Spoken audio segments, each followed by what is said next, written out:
분열 분석에서의 무의식은 정신 분석에서의 무의식하고는 조금 다릅니다. 먼저 정신 분석에서의 무의식을 간단히 정리하면 그 프로이드의 무의식은 억압된 무의식입니다. 그래서 내가 과거에 어떤 경험을 했는데 그 경험이 기억이 안 나요. 왜냐면 그게 뭔가에 의해서 억압됐어요. 그렇게 기억은 해야 되지만 있는 기억이지만 억압돼서 기억나지 않는 그런 것들이 무의식의 세계로 잠재해서 들어간 게 프로이드 방식의 무의식인 거예요. 억압에 의한 의식들, 억압이 돼서 무의식적이 된 것들 이런 게 이제 무의식의 프로이드 무의식의 기본 개념이에요. 라캉의 무의식의 기본 개념은 사회적인 구조들이에요. 예, 대타자에 의해서 그냥 우리한테 스며들어 온 내용들, 구조화된 무의식. 그래서 라캉이 그 구조주의자라고 하는 어떤 그런 오해를 받기도 했어요. 무의식은 구조화돼 있다. 언어처럼 구조화돼 있다. 이렇게도 표현을 해요. 예를 들면 우리나라 사람들한테는 뭐 존댓말 같은 거. 이런 것들이에요. 라캉식의 무의식은 이런 거예요. 그럼 분열 분석적인 무의식은 뭐냐면 프로이드의 무의식하고 라캉의 무의식도 굉장히 달라요. 프로이드의 무의식은 억압 이후에 나오는 거고 그 라캉의 무의식은 구조화가 돼 있어서 그냥 발생하는 거예요. 물론 그것도 나중에는 억압의 한 종류라고 이야기는 하죠. 근데 분열 분석에서의 무의식은 분자적 무의식이에요. 너무 미세해서 발견되지 않는 것들, 분자적인 영역에 있는 것, 너무 미시적이어서 굳이 의식화되지 않기 때문에 무의식인 것들이라고 보는 거예요. 그래서 이런 어 그램 분자적인 영역, 몰적인 영역, 통계하고 군집화돼 있고 모든 사람들이 다 그렇다고 하는 그런 것들은 오히려 무의식의 반작용을 일으키는 것들이라고 보는 겁니다. 이런 측면에서 보면 들레즈 가타리 입장에서는 낙항적 무의식을 무의식이라고 보지 않는 거예요. 낙항적 무의식이 완전히 반대되는 거죠. 낙항적 무의식은 구조화되어 있거든요. 그래서 그냥 그 구조 때문에 우리가 하는 거예요. 이런 게 낙항적 무의식인데 분열 분석에서의 무의식은 아주 미시적인 거예요. 아주 사소한 것들. 이런 걸 무의식으로 봐요. 그래서 우리가 그 무의식적으로 하는 어떤 그런 행동들의 그 면밀한 분자화된 어떤 그런 그 이유를 알 수 없는 의식화되지 않은 것들이 작용을 한다고 보는 거예요. 뭔지는 뒤에 가면서 좀 얘기를 해볼게요. 그래서 이런 것들 미시심리학이라고 하는데 이런 미시심리학 영역은 욕망이 나오는 곳에서 자기 생산을 하는 그런 영역. 예. 그러니까 욕망을 중심으로 자기 생산, 자기를 만들어내는데 그 욕망이 발견되지 않을 만큼 미시적이에요. 우리는 보통 욕망 그러면 뭐 의사가 되는 거, 뭐 거대한 꿈을 꾸는 거 이렇게 얘기하잖아요. 근데 이제 분열분석적 입장에서 말하는 욕망은 딸기 먹고 싶은 거, 이런 거, 미시적 영역. 그래서 너 왜 여기 왜 왔어? 이렇게 얘기할 때 나는 너를 만나 너와 결혼을 하기 위해서 뭐 이렇게 나가는 게 아니라 그냥 단순히 시각적인 충족, 널 보고 싶어서.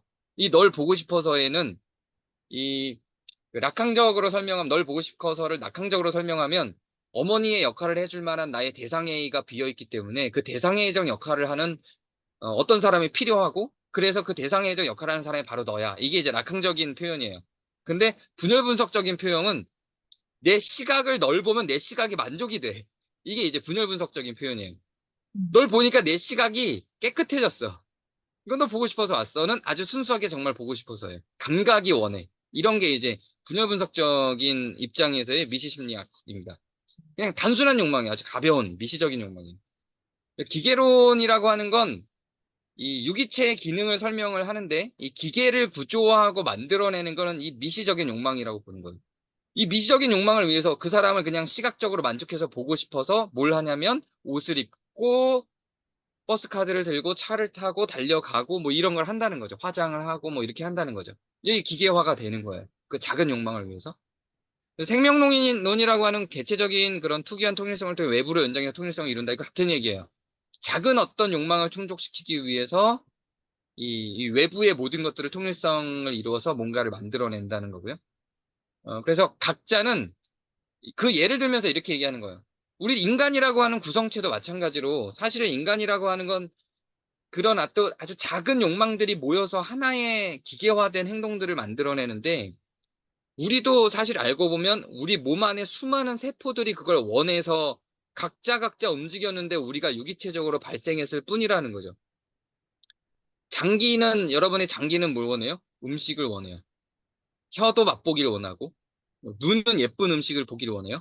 이런 눈의 욕망, 내 혀의 욕망, 배의 욕망이 뭘 만들어내냐면 음식을 그냥 어겁지고 아무 음식이나 먹는 게 아니라 영양소가 가득한 음식을 배가 원하고요.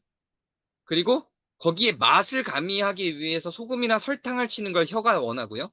그걸 예쁘게 만들기 위해서 플레이팅을 하죠. 그거를 눈이 원해요. 그래서 눈의 욕망, 혀의 욕망, 배의 욕망을 다 충족시키기 위해서 우리는 어떤 기계적 활동을 하냐면 여러 요리 도구를 꺼내고 설탕 꺼내고 소금 꺼내고 이래서 영양가 있는 요리 재료들을 모으고 그거를 굽고 끓이고 설탕 넣고 소금 넣고 조미료들을 각종 넣어서 혀를 충족시킨 다음에 그걸 그냥 허겁지겁 먹는 게 아니라 접시를 꺼내서 접시에 예쁘게 담고 보기 좋게 만들어서 음식을 먹죠. 그래서 눈의 욕망도 충족시켜주고 혀의 욕망도 충족시켜주고 배의 욕망도 충족시켜주는 것처럼 분열 분석의 입장은 각각의 미시적인 욕망들이 합쳐져서 하나의 거대한 욕망을 만들어서 이탈리안 레스토랑 가서 음식을 먹기를 원하는 결과물을 초래한다는 거죠. 그냥 배의 욕망만 따지면 굳이 이탈리안 레스토랑 갈 필요가 없어요. 배의 욕망만 따지면 그냥 집에 있는 그 어제 먹다 남은 그 그냥 짜장면 하얀 거 그냥 이렇게 그냥 먹으면 돼요. 혀의 욕망만 따지면 뭐 굳이 이탈리안 레스토랑 갈 필요 없이 뭐 그냥 거기다가 맛있는 조미료만 더하고 좀 데우면 돼요. 근데 눈의 욕망도 있어요. 좋은 음식을 먹고 싶어요. 근데 그걸 또 짜장면을 예쁘게 만들면 돼요. 근데 거기에 뭐까지 있냐면 좋은 음악을 들으면서 뭐 그런 그 이탈리안 레스토랑에 있는 그런 어떤 그런 시각적인 그런 오감을 자극하는 것들까지 다 충족시키길 원하는 거죠. 그 미세한 모든 욕망들이 하나로 합쳐서 나의 발길을 이탈리안 레스토랑으로 가게 만든 거예요. 이제 그렇게 미세한 욕망들이 전부 다 합쳐져서 어떤 하나의 행동을 만드는 것처럼 분열 분석은 그런 각각의 욕망들을 우리를 왜 이렇게 움직이게 만들었나를 그러니까 락항식으로 하면 하나의 욕망을 위해서 우리의 모든 움직임들이 움직여진다고 보는데 분열 분석은 미시적인 다양한 욕망들을 충족시켜주기 위해서 우리가 그걸 다 합쳐서 하나의 행동들을 한다고 보는 거죠. 그런 의미에서 욕망은 주체 안에 있는 게 아니라 기계 안에 있어요. 이 사람이 하나의 행동을 하는 데는 여러 욕망이 작동을 했다고 보는 거예요. 아들한테 공부해라고 한 거는 내가 공부를 못한 것에 대한 반로만이 아니라 아들한테 공부를 하라고 한 데는 여러 욕망들이 발생을 하는 거죠. 내가 공부를 못한 것에 대한 대안이기도 하고, 나중에 애가 나이 들었을 때, 나를 좀 잘 보살피게 하기 위해서기도 하고, 내 아들이 좀 좋은 직장을 갖기를 원해서 이 아들이 잘 성장하기를 바래서이기도 하고, 내가 얘가 공부를 잘하고 잘 됐을 때 내 친구들한테 자랑을 하기 위해서기도 하고, 뭐 이런 여러 가지 이유가 있는 거예요. 여러 가지. 여러 가지 욕망들이 복합적으로 돼서, 야, 너 공부해야지라고 하는 하나의 언어가 나온다는 거죠. 이제 그렇게 욕망은 주체 안에 있는 게 아니라 그 사람이 했던 그 기계적인 활동들 안에, 그래서 기계라고 하는 건 여러 행동들이 이렇게 그 모여 있는 상태를 기계라고 지금까지 계속 사용해 왔던 것처럼 여러 배치들과 벽돌들이 구조화돼서 하나의 기계를 만들어서 간 그 이유는 여러 욕망들이, 미시적인 욕망들이 거기에 작동을 하고 있었고, 분열 분석은 그 미시적인 여러 욕망들을 다 분석하는 거예요. 유일한 하나의 욕망이 작동시킨 게 아니라고 보는 거죠. 그래서 기계들 속에 있는 작은 구성체들, 부품들, 벽돌들, 서로 상호 침투하고 상호 소통하고 있는 그 미시적인 욕망들을 다 분석하는 거죠. 그래서 이런 침투하고 소통을 통해서 그 아직 통계 법칙들이 없는 영역, 아직은 겉으로 드러나지 않았지만 아주 미시적인 데 있었던 욕망들까지 스스로 깨우치고 알게 되는 단계까지 가는 거예요. 그래서 이런 침투와 소통이 기계에 있는 그런 코드의 잉여 가치들을 만들고 그게 어떤 잉여 가치를 만들었는지 그리고 기계에서 이탈된 단편들 이루어진 욕망들이 또 형성이 돼요. 이게 무슨 말이냐면 어 그 내 자녀가 대학을 가는 걸 원해요.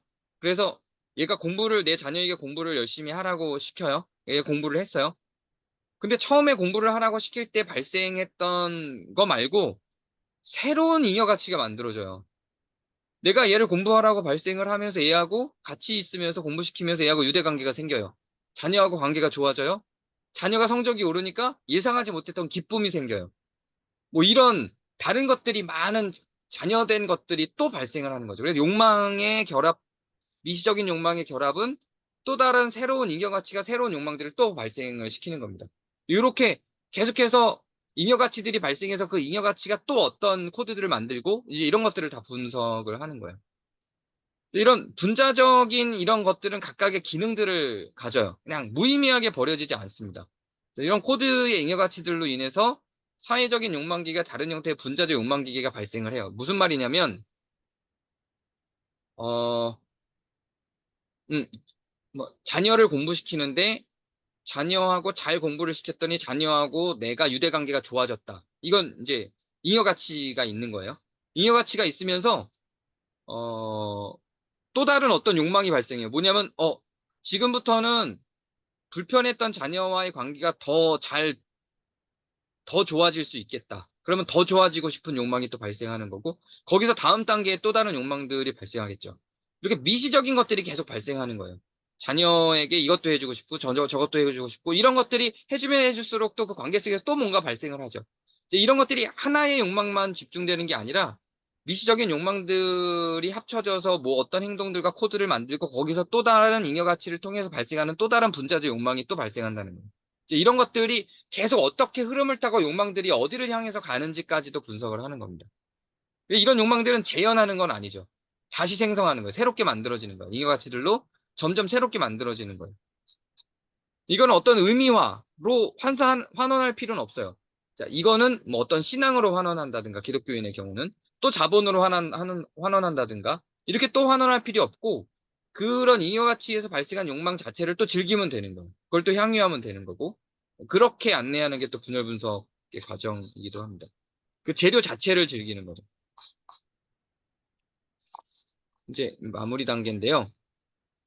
그래서 욕망 기계들은 그 종합들의 체계에 따라서 기능하고요. 미시적인 욕망들이 합쳐져서 하나의 어떤 행동을 하잖아요. 그래서 종합들의 체제라고 하는 거 이거를. 이거에 의해서 기능을 하고 분자적 욕망 기계는 욕망을 부모의 이미지로 복귀시키지 않습니다. 그래서 분자적 무의식에 따라서 몰적인 사회적인 것을 넘어서 자기를 생산해요. 음, 이게 무슨 말이냐면 정신분석에서는 부모 이미지를 자꾸 복귀시키죠. 네가 그렇게 한 행동은 부모와의 어떤 관계 때문이야? 네가 그렇게 한 거는 부모를 닮아서야? 이렇게 가는데 그렇지 않고 그 아이의 욕망은 그 아이 거예요. 그냥 부모의 거가 아니에요. 그 아이의 욕망 그 아이 거고 그 아이의 욕망이 또 다른 그 아이의 욕망을 또 생산할 수 있어요. 그건 그냥 새롭게 생성된 거라고 봐줘야지 부모의 뭐 때문에 그게 나온 거다라고 해석할 필요는 없다라는 이야기예요.